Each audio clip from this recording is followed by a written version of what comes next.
It's time to accelerate. Hi, I'm your host, Andy Paul. Join me as I host conversations with the leading experts in sales, marketing, sales automation, sales process, leadership, management, training, coaching, any resource that I believe to help you accelerate the growth of your sales, your business, and most importantly, you. Hello and welcome to the show. I am amped up to talk with my guest today. Joining me is Tim Wackel, a top sales trainer and a leading expert on making better sales presentations. I like to teach sales reps that the best way to start a sales conversation is to ditch their elevator pitch. Why do you want to put the focus on you and your product when you don't even know what the customer needs or wants? And sales is certainly a service business, and you can't provide a service to your customer in the form of helping them understand the requirements and collaborating with them to determine the highest value solution if you're doing all the talking. So I heard my guest today give a talk last week called Stop Pitching, Start Solving, How to Help Customers Discover What They Really Want. And I thought, wow, this is such a great problem that sales reps seem to always encounter, and maybe we can give them some clarity on how they should be approaching that. So today my guest, Tim Wackel, is going to help us sort this all out. Tim, welcome to the show. Thank you, Andy. Thanks so much for having me. So just take a minute to sort of give us a little background on yourself. So, Andy, I spent the first 17 years of my career in corporate America as a sales leader, building, managing, and growing sales organizations. And it's hard to believe, but 15 years ago, I kind of had the opportunity to go out and do something different, and used to hire guys like you and I, guys that were sales coaches, guys that were sales trainers, guys that came in and do sales keynotes. And I just thought, what a fantastic way to kind of give back and help a lot of sales reps throughout the course of a year. So for the past 15 years, I come alongside different organizations who, like you said, want to put together a more compelling message, want to do a better job of asking better questions, want to be better at building those kinds of relationships. And so my focus today is really kind of helping reps become exceptional at the fundamentals, because the fundamentals, in my opinion, is where it's really all about. Oh, I agree. Right. I mean, if you've read either of my books, that's exactly what I talk about. How do you execute the fundamentals? Because it doesn't really matter what sales methodology you use. If you're not executing the fundamentals, you're going to be in trouble. Well, exactly. I get into this conversation with a lot of clients, Andy, that come in, and you probably get the same thing. Hey, Tim, we really want you to come in and talk about process. Process is real important. And like you write about in the book, Andy, process is important, but process is a playbook. And to use the worn-out sports metaphor, if we have a great play in the playbook, but we can't get the ball from the center to the quarterback, it doesn't matter. We got to be able to block and tackle and, get a successful snap of the football. And without those things, I don't care what the play looks like. And most organizations I work with, man, if they just got the fundamentals right, they could really, really rock the world. Well, I think let's start with this whole idea of pitching that you talked about in the presentation you gave last week is, when sales reps go in that first time they open their mouth with the client and they start pitching their product, there's assumption in there on their part that somewhere there's something in there for the customer that they don't really know, right? They're just sort of fishing. Yeah, there's an assumption. It's one of two things, maybe, Andy. I don't know. It's an assumption that maybe that there's something there the customer's going to like, or perhaps maybe they're just a little bit lazy. And I don't mean that in a nasty way, but I get approached frequently by salespeople who have no idea what I do. And right away, they want to close for a, hey, would you be willing to jump on a webinar with me next week for 30 minutes so I can show you what our product does? And it's like, why would I care? I mean, number one, do you guys even know what I do? Because I could probably help you. And number two, why would I even agree? You haven't earned the right to pitch. And to me, that's the biggie. You have to earn the right to share ideas. And until you've done that, quite frankly, I'm not interested. And some of the most egregious offenders are some of the biggest companies that you would think would be the most well-trained. Oh, yeah. And it happens all the time. I actually was in a live chat earlier this week, Andy, with a very large Fortune 100 company, and I'm doing a live chat because I'm going to do a little bit of business with them. It wasn't a big transaction, just a credit card type transaction, but I asked a question, and the agent came back and said, "Man, I'd love to assist you with that." And I'm thinking, great, we're just going to get this done. We're going to get some work done. We're going to get this order placed. I'm going to get what I need. And then the next thing the agent does, he says, "Hey, let me share a little bit about blank with you first." And no, I got a screenshot of this. Then it comes back and he says, "But wait, I'm selling you something." Blank is a company that does this. I mean, he gives me like a paragraph, and it's like, and his name's Kevin, and it's like, Kevin, stop. Kevin, I want to give you an order and you're not willing to take it because you're trying to give me a commercial. I mean, dude, I've already decided. Just take my credit card number. And so, yep, big or small, trained or untrained, new or seasoned, a lot of reps struggle with this. So why are they falling into that trap? You talk about laziness, but I mean, is it something more? Is it just as a lack of training? Is it this gravitating to what they think is a comfort zone? Yeah, I think there's several things, Andy, and I think that what you've mentioned is a couple of them. Sometimes I think guys and gals fall into the trap that there's just not enough time. Somebody will call and say, hey, you got 10 minutes, pitch me your ideas. And back in the day, I'll be honest with you, I'd take that bait and I would just spew, hoping that something would resonate. And now today, if I get the quote unquote, hey, you got 10 ideas, pitch me your ideas, it's like, listen, I can use these 10 minutes and I can pitch something really generic. And it's really not going to have any value for you, and it's probably just going to waste both our time. But if you would allow me to take 5 minutes to ask you just 2 or 3 main questions, then I think I can take the remaining 5 minutes and really kind of articulate something that might be of more interest and have more value. So trying to get around this concept that there's not enough time. And then you pointed out something else. It's kind of a lack of training or maybe a lack of mindset.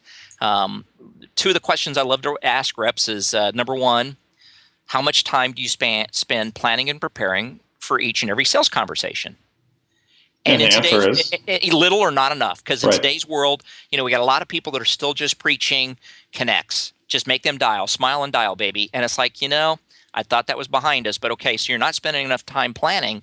And then the follow-up question, Andy, is out of the time that you do spend planning, what percentage of that time is focused on here's what I'm going to say versus what percentage of that time is focused on here's what I'm going to ask. So if there is any planning going on, the vast majority of it is, we're bag diving for literature because we're going to want to share this, that, and the other thing versus saying, hey, given where I am in the sales cycle, what would be 2 or 3 really meaningful, powerful questions that would help me advance my cause? And so just being aware of that, I think would go a long ways towards helping us not pitch prematurely. Yeah, in my most recent book, Amp Up Your Sales, I talk about that specifically, is that you have to have a value plan for every call, right? Every customer interaction, what's the value you're going to deliver in terms of a great question, an insight, information maybe the customer needs, but what are you going to consciously deliver that's going to help them move somewhat forward in their buying process? Exactly. And what's really important, and I love the way you talk about this, is value is defined in the eyes of the beholder. So value to me might be, Andy, I get you to agree to a meeting, but that's not the value we're talking about. The value is when I'm talking to my client at the very beginning of the conversation, Mr. Customer, my goal for this call today is for us to get to here. Does that sound like a fair goal to you? Is that what you want to see? Is that what you want to accomplish? Because once you get them on board, once you get customers and clients on board, this, selling is a hoot. It's fun because they are dragging you through the sales process because they just love what you're doing. And it's like, I would much rather do that. I'd much rather pull a rope than push a rope. After 30 years, pushing a rope is no fun. So why not learn how to pull a rope? And I think planning, preparing, engaging, those are some of the basics that have to happen. But it still seems like one of the real sort of shortcomings that we talk about all the time is this inability to really ask great questions, right? Mm-hmm. Sales reps, hugely scripted these days. We're going to give you that one question to ask, but it's really not the first question. My early mentor in sales taught me that, it's the second and third question are the most important ones, right? Because that first one's just sort of, it's standard. You bet. So it's how you react to the information you receive from the prospect. So how do we train sales reps? How do you train sales reps to become better at asking questions? So that's a great question. To your point, I think you have to have that go-to question, a handful of go-to questions. I'm not talking dozens. If you have 3 or 4 really well-designed, thought-out, thought-provoking questions, you can launch a 45-minute dialogue. But it's not just that question. It's what do you ask after that? And it's this ability, Andy, to listen and to layer down and to be curious and to not make assumptions. Because way too often, we hear sales reps asking, like, here's a simple example, what? So tell me, Andy, what are your goals next year? Well, Andy, you tell me what your goals are, and I think, okay, I know what, but the what's not important. I want to know the why. Hey, Andy, what are your goals next year, and why are those your goals? Because I need to know, are these really your goals, Andy, or did your boss shove these down your throat? Right. That's 2 completely different scenarios. So being able to be curious and to really understand what's the why behind the what. Yeah, well, that's exactly right. What's the why behind the what? So how do you get this to me, the big challenge is it's not the great sales performers, right? If you're a business manager, business owner listening to this, it's not your top guys that, yeah, they'll benefit some from training, but the marginal improvement you'll get from them is be less than if you really focus on this middle class, this middle group of performers. How do you teach these people, and how do you make it stick, right? This whole idea about asking better questions, being in the moment, listening, not thinking ahead to what you're going to say next, listening, and then sort of synthesizing what the customer says and transforming that into a good question. Yeah. Well, I think there's training that needs to take place. I think our leaders today need to be able to model that behavior. And then it's just like the shampoo bottle, right? Rinse and repeat, rinse and repeat, rinse and repeat.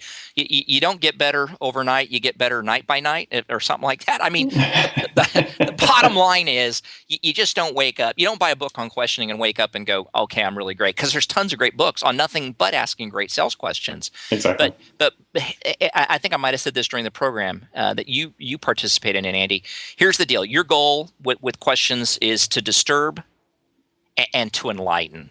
And when you're asking the right kinds of questions, two things will happen. Number one, there's going to be pause.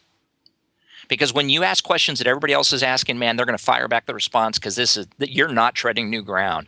But when you ask questions in such a way that they haven't heard it like that before, number one, there's going to be pause. And then number two, the first words out of their mouth are, you know what, that's a good question. And when you're getting pause, and for them to tell you that's a good question, as we say in Texas, now you're in tall cotton. This is where you want to be. Yeah, and I call that a killer question, right? If you force the customer to stop and think, then that's a good question. If they've heard it from everybody else that's come in the door, all your competitors and so on, they'll answer it, but you're not standing out at all. You're not helping them plow new ground. Well, to stop and think, and then part of that stop and think, and it goes back to what we talked about earlier, be comfortable with silence. Oftentimes, and I'm as guilty as the next guy on this one, Andy, is I'll ask a question, and the client will answer the question, and I'm so anxious to go deeper, to go wider, to take new ground, that a skill that I really, really try to work on, and it's very difficult just based on how God wired me. But when they're done giving you that answer, 2, 3, 4 seconds of just silence is really a good thing because it shows, number one, that you're kind of soaking it in. So I try to take notes because that helps slow me down a little bit. But I'm always amazed in that silence. The customer goes, oh, wait a minute, and there's 2 or 3 more nuggets that always dribbles out. So it's kind of being patient and being curious and not trying to rush through the discovery process. But, discovery is like closing. You need to do it early. You need to do it often. Always, always, always ask the question. Yeah. Well, another technique I just saw online recently, which I thought was very clever, was, you pause, you wait for that silence after you've asked, gotten the answer from the customer. And then this technique, this gentleman whose name I forgot offhand was talking about us, ask them a question. So, well, tell me more about that, right? Sort of reflect on that. All right, so you say that this is an issue for you that you want to address. So tell me more about that. Mm-hmm. It's like another question almost, right? Well, it is something we've been teaching, Andy. That's kind of fun. Is simply, and it's just a one-off. What you're sharing. Look at the customer and go, and what else? Because oftentimes we ask the question, blah blah blah, and we go, okay, so is there anything else? And the customer goes, no, that's what I told every other rep. But when you ask the question, they go blah blah blah, and then you look at them and you go, okay, so what else? Once in a while they're like, hey, Scooter, that was everything. Did you not understand? But oftentimes, like over half of the time, more stuff comes out. And it's just, you got to be patient. You got to be comfortable. You got to be confident.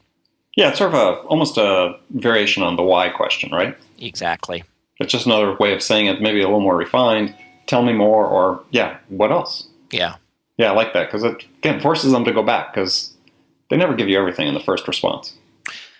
And the other thing that you and I have talked about before too is you got to be willing to ask the hard questions. I was the AAISP had an event here in Dallas yesterday, and I was talking with somebody over the lunch hour, and they were bemoaning the fact that there's this opportunity in their pipeline that's been in their pipeline, and they just can't get it to move forward. And the customer's polite, and he's returning their calls, but he's playing dumb, and it's like, what would you suggest? And it's like, well, did you ask the magic question? And the guy's like, well, what's the magic question? I think for every opportunity in your pipeline, you need to ask, okay, help me understand what bad thing is going to happen if this deal doesn't close when you're telling me it's going to close. And none of us want to ask that because we're afraid of bad news. And I'm like, no. And if you ask a customer, hey, what bad thing's going to happen if you don't have me as your keynote speaker next month? Well, gee, I don't know, Tim, nothing. That's, doesn't sound like a lot of motivation. and so we got to be able to not only look for the good news, but or an indictment of your presentation. Yeah, exactly. You got to be willing to go for a no. I mean, you got to ask happy questions. You got to ask sad questions. You got to ask easy questions, hard questions. Just ask questions. Well, I like this idea. You brought this up in the presentation I saw, but ask questions that go for the no. So tell people what you mean by that. Well, way too often as salespeople, Andy, I think we ask questions that are looking for a positive response. We're asking questions that are really biased by what we hope to hear. And the example I gave, which I think will resonate with a lot of people, is if I ask a customer, well, gee, would you like me to go ahead and put together a proposal? The vast majority of customers are going to say yes. And the example I gave was if the customer I'm dealing with thinks I am just aces, that I really understand his pains and I've really got a great sales training program for him, and he thinks I'm a good fit culturally and from a background and experience standpoint, and I say, hey, would you like me to go ahead and put together a proposal?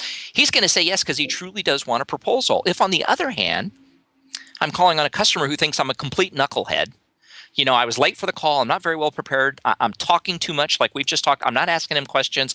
He doesn't like my experience. He doesn't think culturally it's a good fit. And if I ask that customer, gee, would you like me to go ahead and put together a proposal? He is probably going to say yes as well because he's just looking for an excuse to get out of the call. Well, excuse to get out of the call, or maybe he needs to get 2 or 3 bids, and why not get one from you, right? Yeah, column fodder. I'm going to be column fodder. And so what we talked about is instead of looking for a yes, you look at the customer, you go, man, listen, I really enjoyed our conversation today, but I kind of sense that putting together a proposal is still a little bit premature. What are your thoughts? And some people might be throwing their arms going, oh my gosh, how can you do this? It's like, look, you're going to win either way, because if the customer loves you and you say, man, I'm sensing it's still premature, what are your thoughts? That customer's going to come back and go, no, man, it's not premature. Let me tell you why I want a proposal. Let me tell you why I want a proposal now. Let me tell you what's going on. And it's like, wow, this is kind of fun. Well, let me tell you what we need in that proposal. Exactly. But if, on the other hand, the customer thinks you're a knucklehead and you say, hey, would you like me to put together a proposal? I sense it's still a little bit premature. What are your thoughts? You're giving him an easier way to say no. He's not having to say you're a knucklehead. He's going to go, you know what? Yeah, you're right. It's still premature. Yeah, so it's the old put the elephant in the room and say, hey, guys, is anybody else seeing this elephant? And if they go no, then you can feel pretty confident there's no elephant. Yeah. I mean, customers have very little incentive to tell you no before the end of the day. Yeah. Right? Before the end of the process, they can stop talking to you and they can still let you give a proposal, but they're not going to buy from you. Yeah. So it's no skin off their back. They don't care. They're just going to start ignoring you. That's exactly right. There's no skin. It's much easier to just let this poor sales rep call repeatedly, email repeatedly, than it is to say, look, dude, I think you're a knucklehead. I don't want to work with you. Yeah, people don't like that form of conflict. So, okay, we're going to take a break. But before we do, I'm going to pose a question for you. It's one I ask every one of my guests. And you'll get a second or so to think about it before we come back from the break. So here's the scenario. It's a hypothetical scenario. You've been hired as a new sales manager at a company who really drastically needs a sales turnaround. The upper management, highly developed sense of urgency about this. What 2 things would you do in the first week that could have the biggest impact? So think about that, and we'll talk about it after the break. Be right back with my guest, Tim Wackel. Attention, sales leaders. Would you like to give your sales team the tools to drive more quality connects, scale their outreach, and spend more time selling? Well, you can with LiveHive. Get your ROI.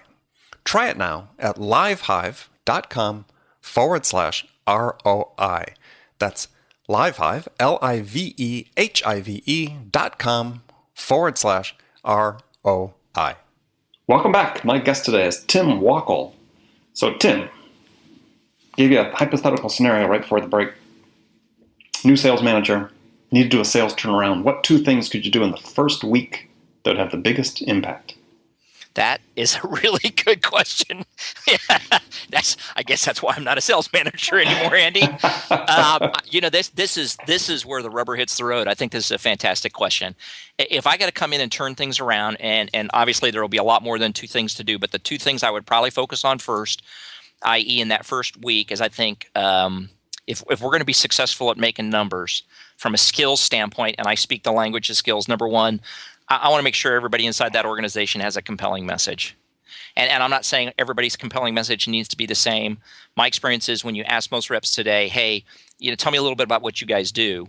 It is an uncompelling, boring, dry commercial. And I think you have to be able to articulate a message in such a way that you get what I like to call the Scooby-Doo response. Right? Somebody says, hey, well, you tell somebody says, hey, what do you do? You go, hey, we specialize in working with executives like you, and the customer goes,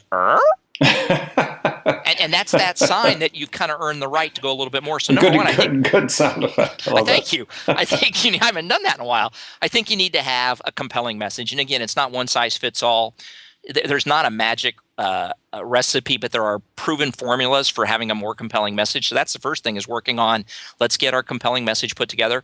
And then the second thing that I think produces results very, very quickly, Andy, is most reps, most organizations do not understand the art of follow-up. And knowing what the proper cadence is for follow-up, knowing what kind of messages you should be using, knowing what kind of mediums you should be using. If your follow-up is not disruptive, you're going to die a slow death. And so that would be the 1-2 punch is, hey, guys, let's all get together. Let's work on our messaging skills. And we know from research, we know from statistics, and we know from experience that just because we got a better message, people aren't necessarily going to beat a path to our door, but we need to have that better message to earn the right. And then how do we nurture these things with an appropriate follow-up plan so that eventually they go, you know what, I'm going to give this guy 10 minutes. Because of the way he's tried to connect with me, I'm going to give him 10 minutes to see where this goes. Yeah, I like it. Very good. Very good.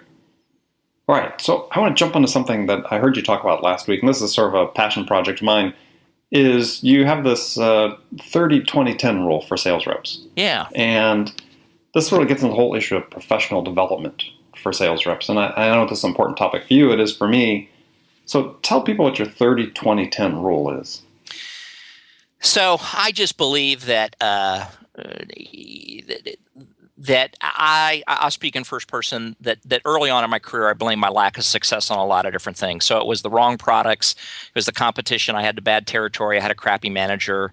And then I started making up excuses like, it was the White House, it was Capitol Hill, it was Wall Street. And then it became my wife and my kids. And eventually it's like, dude, all of those things may have some impact on your success, but ultimately, to your point, Andy, you just kind of got to work on yourself. And so the whole concept is, if you draw a circle around yourself and work on everything inside that circle, do you think you can get better? And the answer is yes. And so the 30-20-10 rule is a real simple piece of wisdom that I share with organizations. And I tell folks, look, if you want to really get better at just life, which means you'll be a better spouse, a better parent, better salesperson, better leader, better human being, spend 30 minutes a day just getting some sort of physical activity. And everybody knows, the Surgeon General has my back on this one. When I get 30 minutes of good exercise every day, my stress level goes down, my creativity goes up, I'm more focused, I sleep better at night, my cholesterol, my blood pressure, life just goes better. And as a salesperson, it is real easy to make excuses. Andy, you got the same life as mine. It's like, really, seriously, I got to put tennis shoes and a wet, sweaty, gym top in this bag? Yeah, you do. Because if you don't, you're going to end up down at the bar. You're going to end up watching stupid TV. It's like, go and get the exercise. So 30 minutes a day is all about exercise. The 20 minutes a day is just kind of a pet peeve of mine. Is 20 minutes of reading. And it's not so much that I want you to read. It's not fiction. I want you to go read something so that you continue to learn. And for me, it's reading. I can watch things and listen to things, but for me to retain the best, this is how I'm designed, I have to read. So we really encouraged all of our reps to read. Because if you read 20 minutes a day and you do it 5 days a week, at the end of the year, you're going to have read on average over 20 books. So if you read 20 books on any one particular topic, all of a sudden you kind of become like an expert. Well, so you certainly got to know a lot more, right? Well, yeah. We'll take one thing out of each of those books. Amazing. And people like being around people that are smart. It's not like you have to be around somebody who's a wizard, but I find it fascinating when I'm at a networking event or working with a client. Somebody knows a lot about, early history of the world. Somebody knows a lot about the Civil War. Somebody knows a lot about space. And I'm just drawn to those people because, like, man, dude, that's really pretty fascinating. And to your point, if you got one nugget out of 20 books, that's 20 more nuggets than you got today. And Andy, you know as well as I do, you don't have to master 100 things to be great. It's 3 or 4. I play a lot of golf: grip, stance, ball position. You get those 3 right, you got a real good chance of playing some great golf. So the 20 minutes is making sure is each and every day you're engaging your mind. And then the 10 minutes was 10 minutes of journaling. which is where I mentally check out and spend 10 quiet minutes. And when I first started this, it was hard to spend 10 quiet minutes. I'd get about 90 seconds in, and I'd look over to see if I had any new email. Because being alone with your thoughts for 10 minutes can be kind of scary. But when you're alone with your thoughts, you start wondering things like, gosh, in the last 24 hours, what's one thing I've done that I'm really proud of? In the last 24 hours, if I could have a do-over, what do-over would I want and why?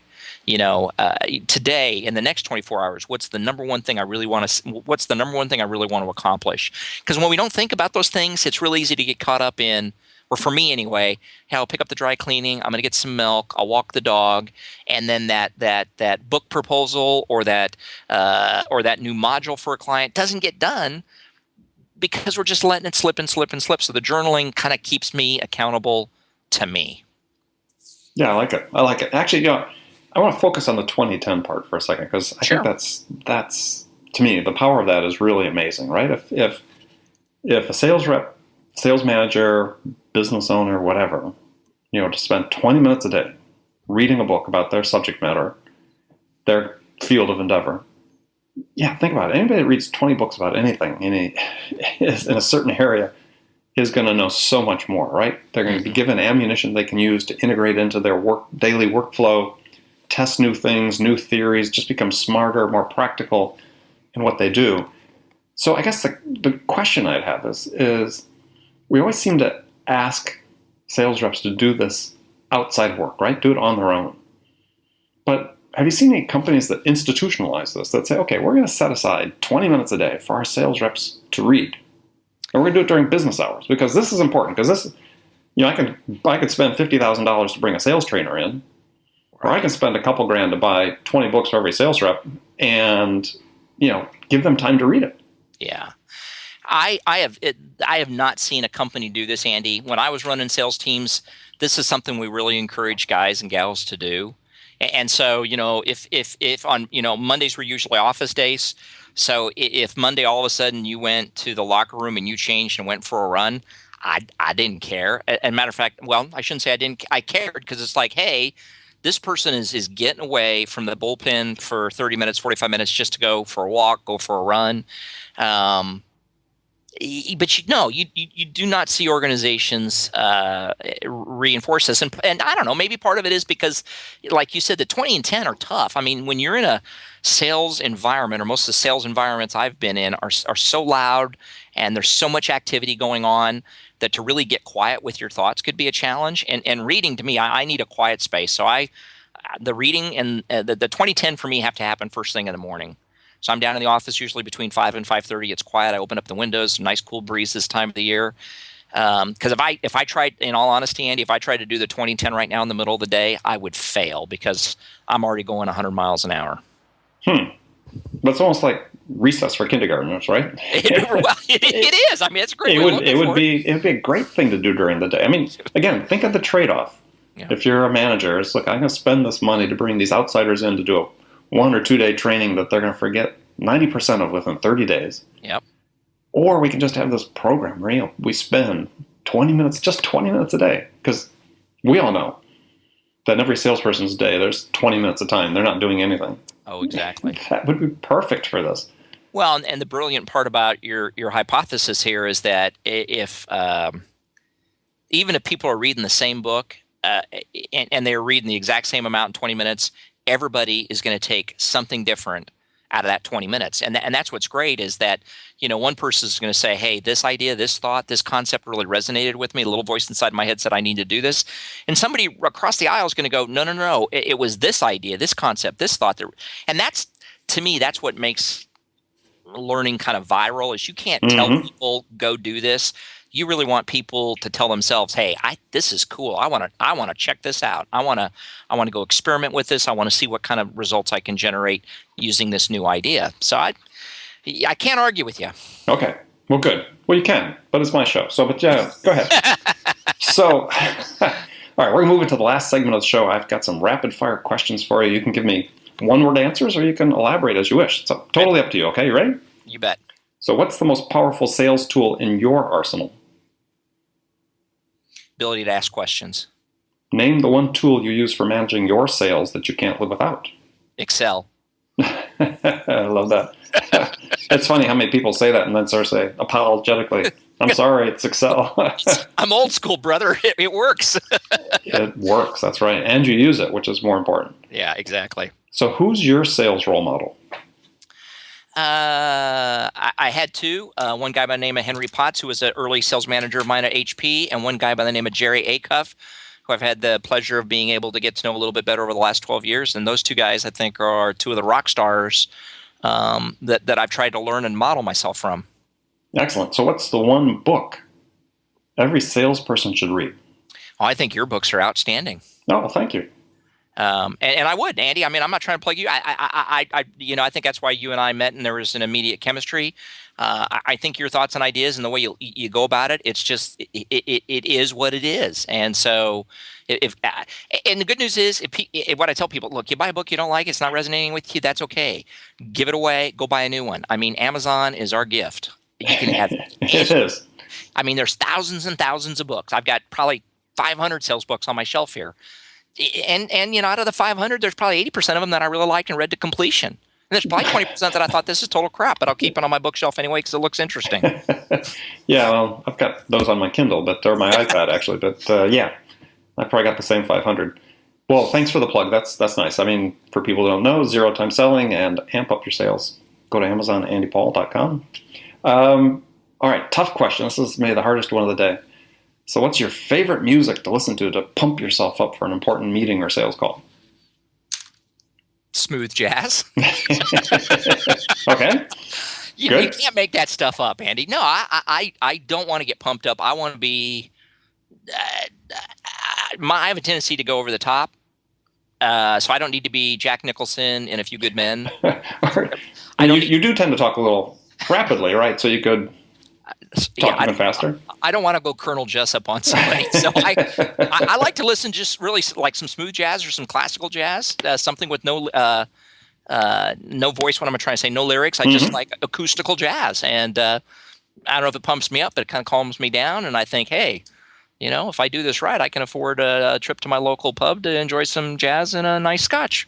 Sounds great. Well, I know that you like your scotch. So, indeedy. What's the first sales activity you do every day? Really, the first sales activity I do every day is really looking at what my goals for the day are, and because a lot of things get dumped into the day, and then I'm really trying to make sure that I'm looking at what needs to be done with the right lens. And this is more than one word answer, but I really want to make sure that I'm scheduling my priorities versus prioritizing my schedule. So let me say that again. I really want to make sure I'm scheduling my priorities for that day versus just prioritizing my schedule. Right. I like it. Last question. What's the one question you get asked most frequently by salespeople? The one question I get asked the most frequently by salespeople, I think it would be, well, yeah, it would be. What can I do to get my customer to call me back or respond to my emails? How can I get them to pay attention to me? And your answer is? Most reps will say they're not getting back to me because I think they're just not interested. And my answer is, I don't think your customer's not interested. I think perhaps you're not interesting. Oh, great answer. Great answer. Yeah, I wrote a blog about this recently called Who Cares About You? Which is, how do you make yourself interesting? Why should somebody care about what you're interested in or what you're selling? And it gets to what's the old adage that they don't care how much you know until they know how much you care. Right. So the way to be interesting is you plug yourself into other people. Hey, congratulations. I love your book. That's a great looking tie. I love your book. I mean, it's all about being others focused. And that is full-time work for mankind. Yeah. Well, I think another way to think about it too, because we talked about the value of questions, got this from a previous guest. He had talked about how what he does to practice asking questions is he'll go to like a social event and he'll see how long he can talk to somebody he doesn't know, only asking questions. Wow. That's great. That's greatness. Because I always tell people, just get around somebody who's 6 years old. Yeah. Right? And that works too, right? How's your day? Fine. What are you doing tonight? Nothing. What are we having for dinner? Lasagna? Or a teenager, right? Teenagers are best at that. Put your mother on the phone. I'm tired. Well, good. Well, Tim, I want to thank you for being my guest. My guest today, Tim Wackel. Tim, tell folks how they can learn more about you. Visit the website at timwackel.com. That's TIMWACKEL.com, or call me direct at 214-369-7722. Great, thank you. And remember, everybody, make it a part of your day every day to deliberately learn something new to help you accelerate your success. Subscribing to this podcast is an easy way to do that. Then you'll make sure you don't miss any of our conversations with top business experts like our guest today, Tim Wackel, who share their experience and expertise about how to accelerate the growth of your business. So thanks for joining us, and until next time, this is Andy Paul. Good selling, everyone. Thanks for listening to the show. If you like what you heard and want to make sure you don't miss any upcoming episodes, please subscribe to this podcast on iTunes or Stitcher.com. For more information about today's guest, visit my website at andypaul.com.